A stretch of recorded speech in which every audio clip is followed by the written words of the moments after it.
ओम नमः शिवाय। कानों में कुंडल, गले में नाग लपेटे हैं, मेरे महादेव तो स्वयं ब्रह्मांड समेटे हैं। प्रिय भक्तगणों, आज हम आपको भगवान शंकर और माता पार्वती की बड़े ही अद्भुत कथा सुनाने जा रहे हैं। कथा का प्रसंग है, पार्वती जी ने पूछा 3 प्रश्न। पहला, संसार में सबसे नरम क्या है? और दूसरा प्रश्न, संसार में शरबत से भी मीठा क्या है? और तीसरा प्रश्न, इंसान किन आदतों से गरीब और धनवान होता है? प्रिय भक्त जनों, भगवान शिव ने माता पार्वती को क्या बताया, चलिए जानते हैं। इस कथा के माध्यम से हम आपको बता दें कि माता पार्वती और भगवान शिव के इस संवाद को बड़े ही प्रेम और भक्ति से सुने। इसे सुनकर आपको अपने कष्टों और दरिद्रता से मुक्ति मिल जाएगी। साथ में ही है, इस कथा को सुनने से भगवान शिव सहित माता पार्वती का भी आशीर्वाद प्राप्त होता है। उस व्यक्ति पर महादेव की विशेष कृपा होती है। शिव महापुराण में सूत जी ने 16वें अध्याय ने कहा है कि इस कथा को सुनने से व्यक्ति के जन्मों के पाप नष्ट हो जाते हैं। तो चलिए दोस्तों, हम इस पावन कथा को सुनते हैं। इससे पहले अगर आपने हमारे चैनल को सब्सक्राइब नहीं किया है तो कृपया कर लीजिए। भगवान शिव के नाग पुत्री का नाम क्या है? यदि आपको पता है तो कमेंट में जरूर बताएगा। तो प्रिय भक्त, चलिए बिना किसी विलंब के इस कथा को प्रारंभ करते हैं। रहने को मर्यादा चुने, देने को सम्मान, ठीक से रहने को आचरण और रखने को अभिमान। एक बार माता पार्वती भगवान भोलेनाथ के साथ संसार के भ्रमण पर निकली। भ्रमण करते समय उन्होंने संसार की दशा देखी। जब वापस कैलाश पर आती है तो भगवान शिव से माता पार्वती ने कहा, हे प्राणनाथ, मेरे मन में 3 प्रश्न चल रहे हैं। कृपया मेरे मन में उठ रहे इन 3 प्रश्नों का समाधान कीजिए। भगवान शिव ने कहा, हे प्रिय पार्वती, पूछो, तुम्हारे मन में कौन से प्रश्न है जो तुम्हें व्याकुल किए हुए हैं? माता पार्वती ने कहा, भगवान, जब मैं पृथ्वी लोक पर गई थी तो मैंने देखा कोई मनुष्य बहुत ही अच्छा आचरण अपने माता पिता के साथ कर रहा है और कोई व्यक्ति अपने माता पिता को अथाह दुख दे रहा है। वे अपने माता पिता का तनिक भी सम्मान नहीं कर रहे। और मैंने देखा कि कोई व्यक्ति बड़ा सुखी है, बहुत संपन्न और खुश भी हैं, और मैंने देखा और लोग जो कि दुखी हैं और वो गरीब है। भगवान, मेरा 3 प्रश्न है, उसका निवारण करिए। माता पार्वती ने कहा, मेरा पहला प्रश्न है, संसार में सबसे नरम चीज क्या है? और दूसरा प्रश्न, संसार में सबसे मीठा क्या है? और तीसरा प्रश्न, इंसान किन आदतों से गरीब और अमीर होता है? माता पार्वती के वचनों को सुनकर भगवान शिव ने कहा, हे पार्वती, हे देवी, चलिए मैं सुनाता हूँ और आप ध्यान से सुनिएगा, सोएगा तनिक भी नहीं। माता पार्वती ने कहा, हे प्रभु, आप तो कथा सुनाना प्रारंभ कीजिए, मैं तनिक भी निद्रा में नहीं जाऊंगी। अब भगवान शिव ने कथा कहना प्रारंभ कर दिया। भगवान शिव ने कहा, हे पार्वती, मैं आपको एक कथा सुनाता हूँ जिसमें आपको इन तीनों प्रश्नों के उत्तर मिल जाएंगे। तो ध्यान से सुनिए। कथा इस प्रकार, किसी नगर में एक बहुत बड़ा सेठ रहता था जो कि बहुत धनवान था। वो सेठ दूर दराज जाकर विदेश में व्यापार किया करता था। उसकी 3 पुत्रियां थीं। तीनों अति सुंदर और गुणवान थीं। तीनों पुत्रियां एक राजकुमारी की तरह देखने में लगती थी। जैसे लगता कि वे तीनों सेठ की बेटी नहीं अपितु राजा महाराजा की बेटी है। अब इस प्रकार से सेठ का जीवन सुखी पूर्वक गुजर रहा था। एक दिन सेठ को विदेश में व्यापार के लिए जाना पड़ता है।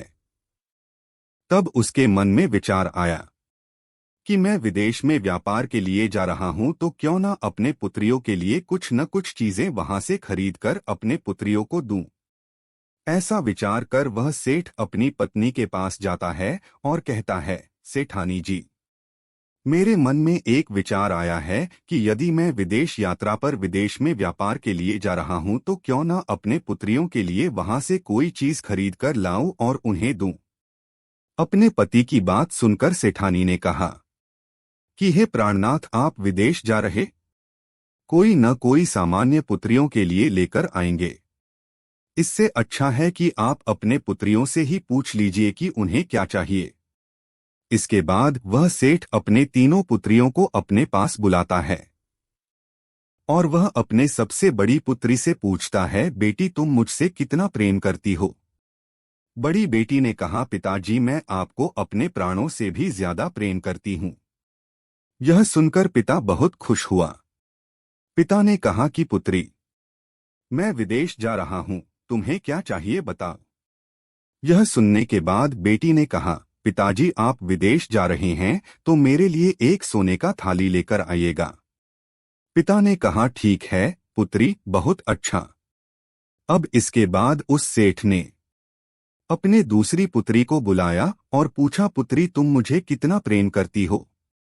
पुत्री ने कहा, पिताजी मैं आपको बहुत प्रेम करती हूँ। इतना सुनकर वह सेठ अत्यंत खुश हुआ, बड़ा प्रसन्न हुआ। फिर उसने कहा, अच्छा पुत्री ठीक है, मैं विदेश यात्रा पर जा रहा हूँ, विदेश में व्यापार करने के लिए। तुम बताओ तुम्हें क्या चाहिए, मैं वहां से तुम्हारे लिए क्या लाऊं? यह सुनने के बाद पुत्री ने कहा, पिताजी आप यदि व्यापार करने जा रहे हैं तो मेरे लिए एक सोने का पंखा लेते आइएगा। पुत्री की बात सुन सेठ ने कहा, बिल्कुल मैं तुम्हारे लिए पंखा जरूर लाऊंगा, वो भी सोने का। अब इसके बाद बारी थी तीसरी पुत्री की। सेठ ने अपने तीसरी पुत्री से पूछा, ये पुत्री तुम मुझे कितना प्रेम करती हो? यह सुनने के बाद बेटी ने कहा, पिताजी मैं आपको नमक के बराबर प्रेम करती हूँ। अपने बारे में नमक शब्द सुनकर पिता को बड़ा क्रोध आया। उस सेठ को तनिक भी अच्छा नहीं लगा। उसने कहा, पुत्री तुम मुझे जरा भी प्रेम नहीं करती, एक नमक के बराबर प्रेम करती हो। मैं तुम्हारे लिए कुछ भी नहीं लाऊंगा। यह कहकर पिता अपने विदेश यात्रा पर चला जाता है और कुछ दिन के बाद वापस लौट आता है और अपने दोनों पुत्रों के लिए उनके द्वारा कहे गए चीजों को लाता है। उसने अपनी बड़ी बेटी को सोने का थाली दिया और छोटी बेटी को सोने का पंखा। और उसने अपने तीसरी बेटी से कहा कि बेटी तुमने मेरा अपमान किया, तुम मुझे बिल्कुल भी प्रेम नहीं करती, नमक के बराबर प्रेम करती हो, इसीलिए मैंने तुम्हारे लिए कुछ नहीं लाया और न ही जीवन भर में तुझे कुछ देने वाला। यह सुनकर उस पुत्री को जरा भी दुख नहीं हुआ, वह प्रसन्न रही और बाकी के दोनों पुत्रियां अपना अपना उपहार पाकर बड़ी मग्न हो गई। अति प्रसन्न ना अपना उपहार पाकर वह फूले नहीं समा रही थी। उनके साथ ही उनकी छोटी बहन जो कि सबसे छोटी थी, उनके खुशी से बहुत खुश थी। कुछ दिन बीतते हैं तो उसके नगर में एक राजकुमार घोड़े पर सवार होकर नगर भ्रमण के लिए आता है। राजकुमार को प्यास लग जाती है तो संयोग से वह राजकुमार उस सेठ के घर पहुंच जाता है और सेठ से पानी पीने का आग्रह करता है। सेठ ने उसे पानी पिलाया।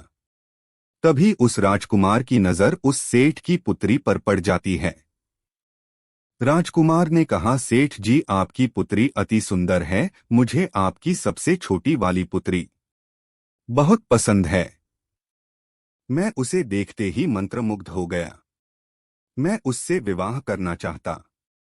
यह सुनने के बाद सेठ जी ने कहा, राजकुमार आप मेरे पुत्री से विवाह करना चाहते हैं, ये तो अच्छी बात है, मेरे पुत्री का सौभाग्य है, लेकिन मेरे पास मेरी दो बेटियां और भी हैं जो कि तीसरी वाली से बड़ी है, तो इसीलिए मैं बिना दोनों का विवाह किए अपने तीसरी पुत्री का विवाह नहीं कर सकता। यदि तुम्हारी इच्छा हो तो तुम मेरे बड़ी बेटी से विवाह कर सकते हो। आगे भगवान शिव ने कहा है, पार्वती तुम सो मत जाना, मेरी बातों को ध्यान से सुनना। पार्वती जी ने कहा, है भगवान मैं आपके कथा को बड़े ध्यान से सुन रही हूँ, आगे कहिए। भगवान शिव ने कहा है, पार्वती उस राजकुमार ने कहा कि सेठ जी मैं आपके बड़े पुत्री से विवाह कर लूंगा, लेकिन इससे पहले मुझे अपने माता पिता की आज्ञा लेनी होगी। इसके लिए मुझे अपनी पुत्री को अपने साथ राजमहल में ले जाना होगा। यदि मेरे पिताजी ने आपकी पुत्री को पसंद कर लिया तो मैं आपके पुत्री से विवाह कर लूंगा। तब इसके लिए सेठ तैयार हो जाता है। सेठ ने कहा, हे राजकुमार, मुझे आपके ऊपर पूर्ण विश्वास है। आप इस नगर के होने वाले महाराज हैं, तो इसीलिए आप मेरे बड़ी पुत्री को अपने साथ लेकर जा सकते हैं। यह सुनकर वह बड़ी पुत्री अपने पिता की आज्ञा पाकर उस राजकुमार के साथ उसके महल में चली जाती है। बड़े सम्मान से एक बहुत नरम बिस्तर पर बैठा देता है। महल में ले जाकर उसका खूब आदर सत्कार करता है। उस राजकुमार ने उस लड़की को एक बहुत ही नरम और मुलायम बिस्तर पर बैठने के लिए कहा। वह लड़की उस बिस्तर पर बैठ गई और बड़ी ही आनंदित हो उठी। उसे वह बिस्तर बड़ा ही नरम लगा। इसके बाद उस राजकुमार ने शरबत पीने के लिए दिया, जो शरबत अत्यंत मीठा था। वह बहुत ही सुंदर और सुगंधित था। अब लड़की शरबत पीकर बहुत आनंदित हो जाती है। आगे राजकुमार ने उस लड़की से पूछा, हे सेठ कन्या, तुम मुझे यह बताओ कि आज से पहले तुम इतनी नरम बिस्तर पर बैठी थी। लड़की ने कहा कि नहीं, मैं आज इससे पहले इतने नरम बिस्तर पर नहीं बैठी थी। ये बिस्तर अत्यंत ही नरम है। तब राजकुमार ने कहा, अच्छा, तुम मेरे दूसरे प्रश्न का उत्तर दो। क्या आज से पहले तुमने इतना सुंदर और सुगंधित मीठा शरबत पिया है? यह सुनकर उस लड़की ने कहा, नहीं राजकुमार, आज से पहले मैंने इतना सुगंधित और मीठा शरबत नहीं पिया है। उस राजकुमार ने कहा, ये सेठ कन्या, तुम मेरी पत्नी, इस राज्य की रानी बनने के योग्य नहीं हूँ। जो कन्या आज से पहले इतना मीठा शरबत नहीं पी हो, जो कन्या आज से इतना नरम बिस्तर पर बैठी ना हो, मैं उसके साथ विवाह नहीं कर सकता। वह मेरे रानी बनने की योग्य ही नहीं। यह कहने के बाद वह राजकुमार उस लड़की को उसके पिता के घर छोड़ देता है और सेठ से कहता है, सेठ जी, अब मैं आपके दूसरी पुत्री को अपने साथ ले जाना चाहता हूं, क्योंकि आपकी बड़ी पुत्री मेरे परीक्षा में असफल रही। इसीलिए मैं आपके बीच वाली पुत्री का परीक्षा लेना चाहता। यदि वह इस परीक्षा में उत्तीर्ण हो गई तो वह मेरी महारानी बन सकती है। यह सुनकर उस साहूकार ने राजकुमार के साथ अपने पुत्री को भेज दिया। राजकुमार उस दूसरी लड़की को भी अपने राजमहल में ले जाता है। उसी प्रकार से उसे शरबत देता है और नरम बिस्तर पर बैठता है।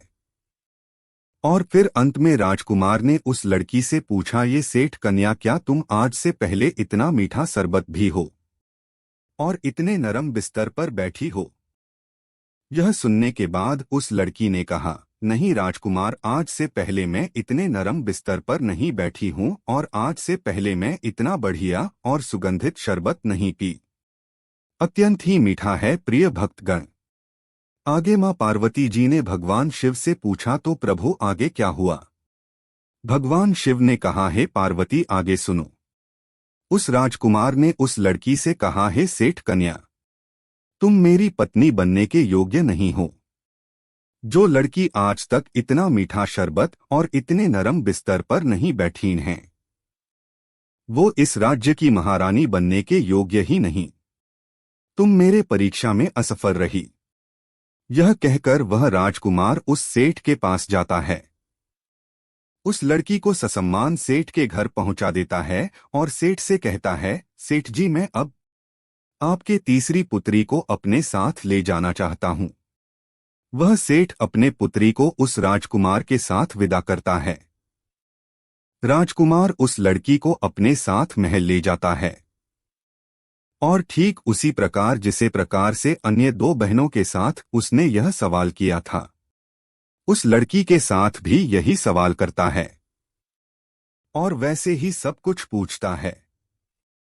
उसने उस लड़की को नरम बिस्तर पर बैठाया और बढ़िया सा मीठा मीठा शरबत पीने को दिया और आगे उसने पूछा, हे सेठ कन्या, तो मेरे सवालों का उत्तर दो। मेरा सवाल है, क्या तुम आज से पहले इतने नरम बिस्तर पर बैठी हो और क्या तुम आज से पहले इतना मीठा शरबत पी हो? यह सुनकर उस लड़की ने मुस्कुराते हुए कहा, राजकुमार, हाँ, मैं आज से पहले इससे भी नरम चीज पर बैठ चुकी हूँ। वह चीज है मेरी माँ की गोद। क्योंकि माँ की गोद दुनिया में सबसे नरम जगह है, जहाँ व्यक्ति बहुत ही सुकून का अनुभव करता है। मेरी माँ का गोद इस संसार में सबसे नरम जगह है, जिसकी गोद में मैं खेली हूँ, अपना बचपन बिताई हूँ। मुझे आज से पहले इससे नरम जगह कहीं नहीं मिली। मेरी माँ की गोद सबसे नरम है। यह सुनने के बाद राजकुमार बड़ा प्रसन्न हुआ। उसने कहा, अच्छा तो हमारा दूसरे सवाल का जवाब दीजिए। आगे लड़की ने कहा, है राजकुमार, हाँ, मैंने आज से पहले इससे भी मीठा शरबत पिया है। वो शरबत और कुछ नहीं, मेरी माँ का दूध। क्योंकि इस संसार से एक शिशु के लिए माँ का दूध सर्वोपरि है, अमृत समान है। अगर वह अमृत है तो संसार में सबसे मीठा है और जीवात्मा के प्राण को सींचने वाला है। मैंने इस संसार के सबसे मीठा शरबत अपने माँ के दूध को पिया है। यह सुनने के बाद वहां राजकुमार इतना प्रसन्न हुआ कि उसने अपनी खुशी का ठिकाना ही न रहा। उसे अपने योग्य पत्नी मिल चुकी थी। उसे उस राज्य की महारानी मिल गई थी। उस राजकुमार ने सेठ की आज्ञा से उस लड़की से विवाह कर लिया। वह तीसरी सबसे छोटी बेटी अब महारानी बन चुकी थी। जब महारानी बन जाती है तो उसने अपने पिता को अपने घर दावत पर बुलाया। प्रिय भक्त जनों, आगे सुनिए। माता पार्वती जी ने भगवान शंकर से कहा, हे भोलेनाथ, आगे क्या हुआ? भगवान शिव ने कहा, पार्वती सुनो, सेठ की पुत्री ने अपने पिता को दावत पर बुलाया तो उसने दावत में सभी सब्जियों को मीठा बनवाया था। उसने किसी भी सब्जी में नमक नहीं डलवाया था और बहुत ही अधिक मेवा, मिस्त्री, बहुत अन्य प्रकार की चीजें डलवाकर भोजन को तैयार करवाया था। अब सेठ अपने पुत्री के घर दावत पर आता है तो उसने जैसे ही सब्जी को चखा, उसके मुंह का स्वाद बिगड़ गया। वह झल्ला उठा। बारी बारी करके उसने अनेक सब्जियों को चखा, लेकिन उसका स्वाद उसे अच्छा नहीं लगा, क्योंकि उसमें नमक नहीं था। भले ही उस सब्जी में कितनी प्रकार की मेवा मिश्री डाली गई हो, लेकिन वह सब्जी बिना नमक के बहुत फीकी थी और बहुत ही बेस्वाद। इस प्रकार वह सेठ झल्ला उठता है। उसने बड़ा क्रोध आता है। उसने राजकुमार से कहा, राजकुमार, यह कैसा मजाक है? मुझे दावत पर बुलाया है और किस प्रकार की सब्जियां मुझे खाने को दी है? राजकुमार ने कहा, सेठ जी, यह भोजन मैंने नहीं, आपकी पुत्री ने तैयार करवाया है। उसी के कहने पर सभी सब्जियों में नमक नहीं डाला गया। यह सुनकर वह सेठ अपने पुत्री के पास जाता है और पूछता है, पुत्री, तुम मुझसे किस जन्म का बदला ले रही हो और बिना नमक के सब्जी परोसा? किस कारण? इसका कारण क्या है? उस पुत्री ने कहा, है पिताजी, आपको याद है जब आप विदेश यात्रा के लिए, व्यापार के लिए गए थे, तो आपने मुझसे पूछा था कि मैं आपसे कितना प्रेम करती हूं, तो मैंने कहा था कि नमक के बराबर।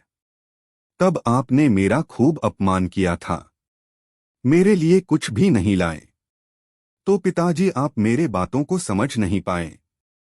आपको मैं उसी नमक के भांति प्रेम करती हूं, अर्थात आपके बिना मेरा जीवन अधूरा है। आप ही मेरे लिए सर्वत्र है, बहुत प्रिय है। उसी सब्जी के सामान सब्जी में नमक नहीं डाला गया तो उसका कोई महत्व नहीं। उसी प्रकार आप मेरे लिए बहुत महत्वपूर्ण हैं। एक नमक की भांति उस सब्जी में मैंने कितने प्रकार के मेवे डलवाएं, कितनी प्रकार के मसाले डलवाएं, लेकिन फिर भी आपको पसंद नहीं आया। क्यों? क्योंकि उसमें नमक नहीं था। तो सोचिए पिताजी, आपका भी मेरे जीवन में यही महत्व है। मेरे जीवन में कितना भी धन दौलत, अपार सुख हो, लेकिन आपके बिना मेरा जीवन कुछ भी नहीं। मैं आपको यही बताना चाहती थी। अपने पुत्री के मुख से यह बात सुनकर वह सेठ धन्य हो जाता है, अत्यंत प्रसन्न होता है। उसने अपनी लड़की को भर भर के आशीर्वाद दिया और कहा, बेटा सौभाग्यवती भवाः, तुम्हारा सिंदूर अखंड हो, तुम सौभाग्यवती रहो। प्रिय भक्त जनों, आगे माता पार्वती जी ने कहा, ये स्वामी आपने मेरे दोनों सवालों का उत्तर तो दे दिया, लेकिन मेरा तीसरा प्रश्न है तो रही गया। भगवान शिव ने कहा, हे पार्वती, तुम उतावली क्यों होती हो? तुम्हारे तीसरे प्रश्न का उत्तर भी में रहने वाला है।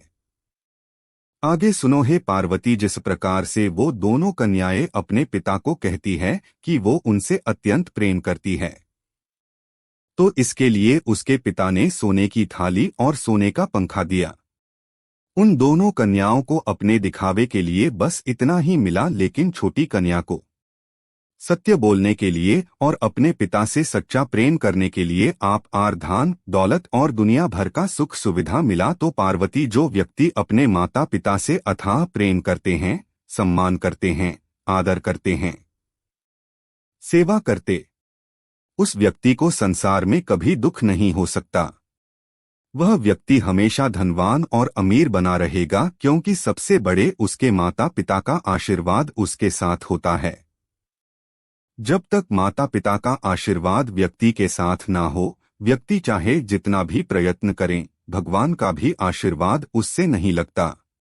तो इसी प्रकार से माता पिता के आशीर्वाद की वजह से और सच्चा प्रेम करने की वजह से उस पुत्री का जीवन धन्य हो गया, और उन बाकी पुत्रियों को केवल और केवल एक सोने का पंखा और एक सोने का थाली मिला।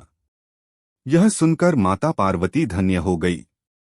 उन्होंने कहा, प्रभु आपका कोटि कोटि नमन, आपने जीवन के सार को समझाया, आपने बहुत बड़ी शिक्षा दी। तो प्रिय भक्तों, इस प्रकार से भगवान शिव ने माता पार्वती को उनके प्रश्नों का उत्तर बताया।